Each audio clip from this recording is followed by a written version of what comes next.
నెల రోజుల క్రితం ప్రవీణ్ గారు రాజమండ్రిలో అనుమానాస్పద స్థితిలో మరణించినటువంటి విషయం మీ అందరికీ తెలుసు. ఆ సంఘటన జరిగిన తర్వాత క్రైస్తవ సమాజం అంతా కూడా, మాలో సహజంగా డినామినేషన్స్ ఉంటాయి, సిఎస్ఐ వాళ్ళని, లూథరన్ వాళ్ళని, ఆర్సిఎం వాళ్ళని, పెంతకోస్తు వాళ్ళని, కల్వరి టెంపుల్ అని, కల్వరి ప్రత్యక్షత అని అనేక రకాల సంఘాలు ఉంటాయి. మాలో రకరకాల డినామినేషన్స్ ఉంటాయి. ఈ డినామినేషన్స్ అన్నిటినీ పక్కన పెట్టి ప్రతి క్రైస్తవుడు కూడా ఒక విషయం తెలుసుకోవాలనుకున్నాడు. ప్రవీణ్ పగడాల గారు యాక్సిడెంట్లో చనిపోయారా, ఎవరైనా ఆ మనిషిని చంపి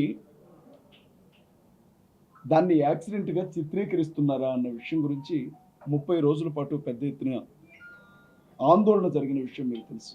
ఇంత పెద్ద ఆందోళనలో ఎక్కడా ఒక బస్సు తగలబడలా, ఎక్కడా ఒక లారీ మీద రాయి విసిరలా, ఏ రోడ్డు మీద కూడా ఒక టైరు కాల్లా, ఏ ప్రభుత్వ సంస్థ కానీ ఏ ప్రభుత్వ కార్యాలయానికి కానీ నిప్పు పెట్టలా, కనీసం ఒక రాయి కూడా విసరలా. మా కష్టాన్ని, మా దుఃఖాన్ని, మా బాధని చెప్పుకున్నామే తప్ప ఎవరి మీద ఏ విధమైనటువంటి దాడులకు మేము ప్రయత్నించలా. 30 రోజుల పాటు క్రైస్తవులందరూ ఒకవైపు, రాజకీయ పార్టీలన్నీ మరొక వైపు నిలవబడి చూసుకున్న పరిస్థితిని మేము తట్టుకోలేకపోతా ఉన్నాం. మీరు గమనించండి, ప్రవీణ్ పగడాల గారు చనిపోయినటువంటి ఆ స్థలంలో ఇంకెవరూ ఉండకూడదని నేను మనస్ఫూర్తిగా కోరుకుంటున్నాను. ఎవరికి కూడా ఆ కష్టం రాకూడదు, ఏ కుటుంబం కూడా ఆ కుటుంబ యజమాని కోల్పోకూడదు. కానీ అక్కడ ఒక్కసారి ఆలోచించండి, వేరే మతానికి సంబంధించిన ఏ నాయకుడు చనిపోయి ఉన్నా, వేరే మతాలకు సంబంధించిన ఏ పీఠాధిపతి కావచ్చు, మఠాధిపతి కావచ్చు, మౌలానా గారు కావచ్చు, అలాంటి పరిస్థితుల్లోనే చనిపోయి ఉంటే రాష్ట్రంలో పరిస్థితులు ఎలా ఉండేయో మీ ఊహకే నేను వాటిని వదిలిపెడతా ఉన్నా. ఇంత జరిగితే ఆంధ్ర రాష్ట్రంలో కొంతంటే కొంత సానుభూతి కూడా దొరక్కపోగా ప్రవీణ్ పగడాల గారి కుటుంబానికి గొప్ప సేవకుడిని మేము పోగొట్టుకున్నామన్న దుఃఖంలో మేము ఉన్నప్పుడు ఆయన ఒక త్రాగుబోతులాగా చిత్రీకరించింది ఆంధ్ర ప్రభుత్వం. చాలా స్పష్టంగా మహాసేన మీడియా అయితే 24 గంటలు అదే పని చేసింది, మీకు తెలుసు. నేను కొన్ని విషయాలు మీ దృష్టికి తీసుకొని వస్తాను. మాట్లాడొచ్చు కదా, కేసులు అయితే ఏం పెట్టరు కదా. ఏమో మాట్లాడితే ప్రశ్నిస్తే కేసు పెడతాం అంటున్నారు కదా, మళ్ళీ ఏమన్నా కేసులు పెడతారేమోనని మీడియా ముందు మాట్లాడుతున్నాను. దయచేసి బిట్ కట్ చేసి వేయకండి, ఏదైనా ఉంటే పూర్తిగా చూపించండి. ఎందుకంటే నాకు కొంచెం పోలీసులు అంటే భయం. మొన్నే అరెస్ట్ చేసి తీసుకొని వెళ్ళి నెత్తి మీద ఉన్న జుట్టంతా తీసేశారు. ఇది ఎదగడానికి చాలా టైం పట్టింది. ఈసారి గుండు కొడితే బాగా ఇబ్బంది అయింది, మా పిల్లలు చూడలేకపోతున్నారు. ప్రవీణ్ పగడాల గారు చనిపోయిన తర్వాత ఎస్పీ గారు ఒక ప్రెస్ మీట్ పెట్టారు, మీకు జ్ఞాపకం ఉండి ఉంటుంది. ప్రెస్ మీట్ పెట్టి ఇక్కడ ఒక మనిషి చనిపోయి పడిపోయి ఉన్నాడు అన్న విషయం మొదటిగా మా ఏఎస్ఐ గారికి ఆయన నడుచుకుంటూ వెళుతుంటే, మార్నింగ్ వాక్ చేస్తుంటే ఎవరో చెప్పారు, అలా తెలిసింది అని చెప్పారు. ఇది మీరు అందరూ సాక్షులే దీనికి. రెండోసారి ప్రెస్ మీట్ జరిగింది.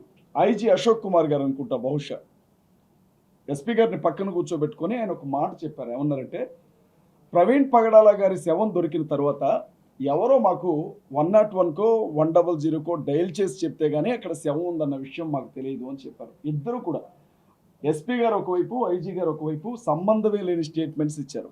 అయినా వాళ్ళని ఎవరు అడగరండి, ఎందుకంటే వాళ్ళు పోలీసులు కాబట్టి. కొన్ని రోజులు గడిచిన తర్వాత ప్రవీణ్ పగడాల గారు మందు తాగి చనిపోయాడు అన్న విషయాన్ని ప్రజలందరికీ చేరవేస్తూ కొన్ని ఛానల్స్లో, నేను ఏ ఛానల్ని కూడా తప్పు పట్టను, ఎందుకంటే మీడియా వారు వారికి అందినటువంటి సమాచారాన్ని బట్టి మాట్లాడుతూ ఉంటారు కాబట్టి, ఆయన లిక్కర్ షాప్లో మందు కొనుక్కున్నాడు అన్న విషయం గురించి పెద్ద ఎత్తున చర్చ జరిగిందండి. నేను ఇదే విషయాన్ని ఐజీ గారిని అడిగాను. సార్, ఆయన మందు తాగాడు, మందు కొనుక్కున్నాడు, లిక్కర్ షాపుల దగ్గరికి వెళ్ళి లిక్కర్ కొన్నట్లుగా ఒక సీసీటీవీ ఫుటేజ్ బయట వైరల్ అవుతుంది, మీరేమైనా మీడియాకి ఇచ్చారా అని అడిగాం. ఆ నెక్స్ట్ డేనే ఐజీ గారు అసలు ఆ ఫుటేజీ మా దగ్గరికి రాలేదు, దాన్ని మేము విడుదల చేయలేదు అని చెప్పాం. ఆ తర్వాత ఏం జరిగిందో మీ అందరికీ తెలుసు. అది నకిలీ ఫుటేజ్ అని మీడియా వాళ్ళు ప్రకటించారు. ఇక మూడో విషయం, కీలకమైన విషయం, నాకున్న అనుమానం అండి. మళ్ళీ దేశద్రోహం కేసులు ఏం పెట్టొద్దు దయచేసి నా మీద. నాకున్న అనుమానం ఏంటంటే, ప్రవీణ్ పగడాల గారు రాత్రి 10 గంటల 40 నిమిషాలకో 11 గంటల 40 నిమిషాలకో చనిపోయారు అని పోస్ట్ మార్టం రిపోర్ట్ అని చెప్తోంది. ఆ మనిషి రాత్రి 11 గంటల 40 నిమిషాలకి చనిపోతే ఉదయం 9 గంటల సమయంలో ఆయన ఫోన్ తీసుకొని ఆ ఫోన్ని ఆయన చేతి వేలు ద్వారా అన్లాక్ చేశారు అని చెప్పారు.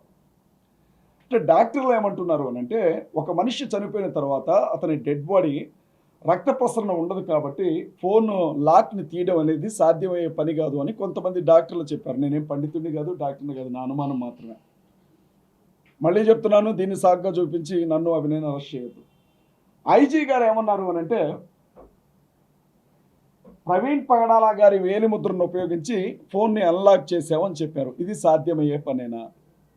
ఇది సాధ్యమేనా నేను అడుగుతూ ఉన్నా ఒక న్యాయవాదిగా.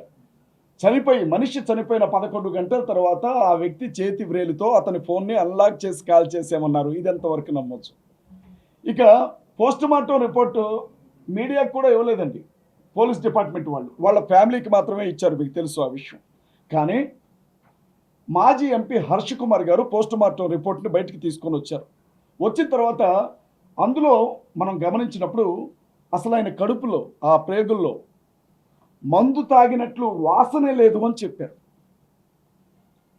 హైదరాబాద్ పట్టణంలో బయలుదేరి హైదరాబాద్లో ఒకసారి, కోదాడలో ఒకసారి, ఏలూరులో ఒకసారి, విజయవాడలో ఒకసారి తాగిన మనిషి తాగి తాగి తాగి చచ్చిపోతే కడుపు నిండా మందే ఉండాలి, కానీ ఎక్కడ మందు వాసన రాలేదు అని చెప్పి పోస్ట్ మార్టంలో ఉంది. మన ఆయన త్రాగి డ్రంక్ అండ్ డ్రైవ్లో చనిపోయారు అని ఐజీ గారు చెప్పారు. మరి అంత పెద్ద ఆయన చెప్పినప్పుడు నమ్మాలి కాబట్టి యాక్సిడెంట్లోనే చనిపోయారని నేను కూడా అనుకుంటున్నాను. కొన్ని అనుమానాలు అయితే అలాగే మిగిలిపోయి ఉన్నాయి. ఇంత పెద్ద ఎపిసోడ్లో ఇదంతా మీకెందుకు జ్ఞాపకం చేస్తున్నాను అని అంటే, ఇంత పెద్ద ఎపిసోడ్లో బంగ్లాదేశ్లో ఎక్కడో దాడులు జరిగాయి అని చెప్పి మాట్లాడిన పవన్ కళ్యాణ్ గారు, ఆంధ్ర రాష్ట్ర ఉప ముఖ్యమంత్రి పవన్ కళ్యాణ్ గారు, బంగ్లాదేశ్లో హిందువుల మీద దాడులు జరుగుతున్నాయి, ఒక్కడిని కూడా వదిలిపెట్టం వాళ్ళని అనుకుంటూ మాట్లాడారు. మంచిది, మేము కూడా ఆ రోజు ఖండించాం. మన దేశ ప్రజల మీద ఏ దేశంలో కూడా దాడులు జరగడానికి వీలు లేదు అన్నది మా స్టాండ్ కూడా. ఆ తర్వాత కూడా ఆయన ఒక పార్టీ సభను ఏర్పాటు చేసుకున్నారు, జనసేన జయకేతనమా ఏదో ఒక సభ, మీకు ఐడియా ఉంటుంది. ఆ సభలో కూడా ఆయన మాట్లాడుకుంటూ ఎప్పుడో కొన్ని సంవత్సరాల క్రితం అసదుద్దీన్ ఓవైసీ మాట్లాడిన మాటలను ప్రస్తావిస్తూ, మేము అన్ని మతాలను గౌరవిస్తాం, అందరినీ ప్రేమిస్తాం, ద సేమ్ టైం మా హిందువులకు జరుగుతుంది కాబట్టే ఇలా ఉన్నారు, కానీ ఇదే మీ ముస్లింలకు కానీ క్రైస్తవులకు కానీ జరుగుంటే దేశాన్ని మీరేం చేసేవాళ్ళో అందరికీ తెలుసు అని మాట్లాడాడు. ఇప్పుడు నేను పవన్ కళ్యాణ్ గారిని ఒక మాట అడుగుతా ఉన్నా. 30 రోజులు మీరు పార్టీ అధ్యక్షులు, రాష్ట్రానికి ఉప ముఖ్యమంత్రి, అనేక శాఖలకు మంత్రివర్యులుగా ఉన్నారు. నోరు తెరచి ఒక్కసారంటే ఒక్కసారైనా మీడియా చిట్చాట్లోనైనా ప్రవీణ్ గారి కుటుంబానికి సానుభూతిని తెలియచేశారా? ప్రవీణ్ గారి కుటుంబానికి సింపతి, కనీసం ఒక మనిషి, సాటి మనిషి చనిపోయాడు, ఓహో బహుశా అక్కడ ఆవు చనిపోయి ఉంటే మాట్లాడేవాడు.